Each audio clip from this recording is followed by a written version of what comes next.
Assalamualaikum warahmatullahi wabarakatuh. Perkenalkan, nama saya Putri Pancemiharja dari kelas MN20F. Di sini saya akan menjelaskan tentang manajemen kuantitas. Di manajemen kuantitas yaitu ada just in time. Pengertiannya yaitu dibagi menjadi dua, yaitu ada big just in time yang merupakan suatu filosofi manajemen operasi yang berusaha untuk menghilangkan pemborosan pada semua aspek dari kegiatan-kegiatan produksi perusahaan. Yang kedua yaitu ada little just in time, yaitu menekankan pada penjadwalan, persediaan, dan penyediaan barang maupun jasa di mana dan kapanpun dibutuhkan.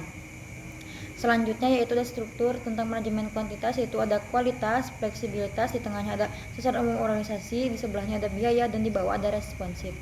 Yang selanjutnya yaitu pentingnya mempelajari just in time menurut POS 1992. Yang pertama yaitu memenangkan persaingan, yang kedua mampu mengatasi berbagai kesulitan organisasi atau perusahaan, yang ketiga dapat memperbaiki kualitas, produktivitas, dan pelayanan pada pelanggan. Yang berikutnya itu 8 kunci utama just in time. Yang pertama yaitu menghasilkan produk sesuai dengan jadwal yang didasarkan pada permintaan. Kedua yaitu memproduksi dalam jumlah kecil, small lot size. Yang ketiga yaitu menghilangkan pemborosan. Keempat, memperbaiki aliran produksi. Kelima, menyempurnakan kualitas produk.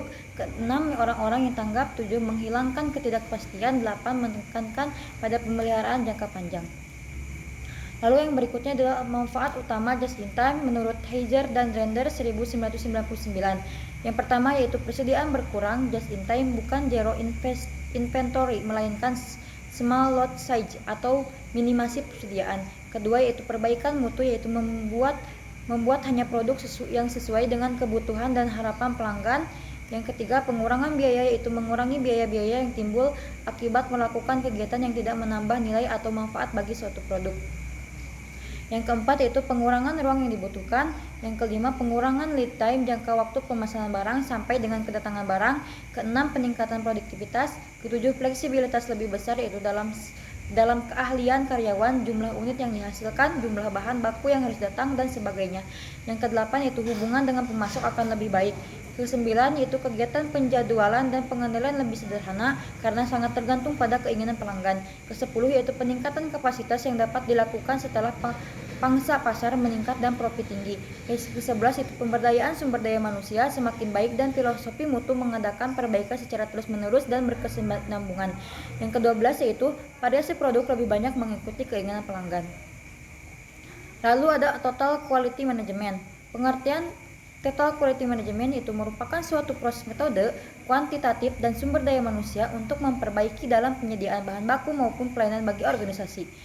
Total quality management pada dasarnya lebih kepada sikap dan perilaku bagi perusahaan, merupakan filosofi untuk melaksanakan manajemen kualitas berkaitan dengan filosofi continuous improvement. Artinya total quality management pada dasarnya bukan merupakan suatu program, melainkan suatu pendekatan sistem untuk mencapai suatu level kualitas tertentu untuk memenuhi kebutuhan dan harapan pelanggan itu dengan mengadakan perbaikan atau peningkatan yang tidak pernah berakhir.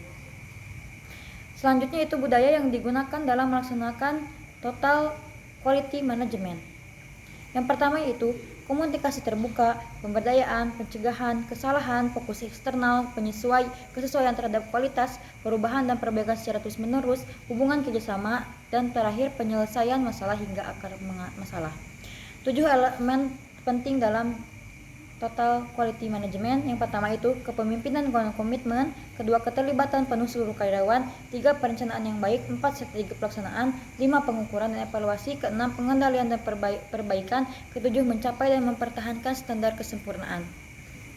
Dan selanjutnya yaitu 6 hambatan dalam penerapan total quality management. Yang pertama itu bila filosofi total quality management dipandang sebagai suatu kegiatan yang membutuhkan waktu. Kedua yaitu bila filosofi total quality management diterapkan dalam suatu lingkaran dalam birokratis. Ketiga yaitu bila filosofi total quality management dipandang sebagai suatu program yang dilaksanakan secara formal. Keempat itu bila filosofi total quality management dilaksanakan secara kaku. Kelima itu bila filosofi total quality management dipandang tidak berhubungan dengan orang atau personil.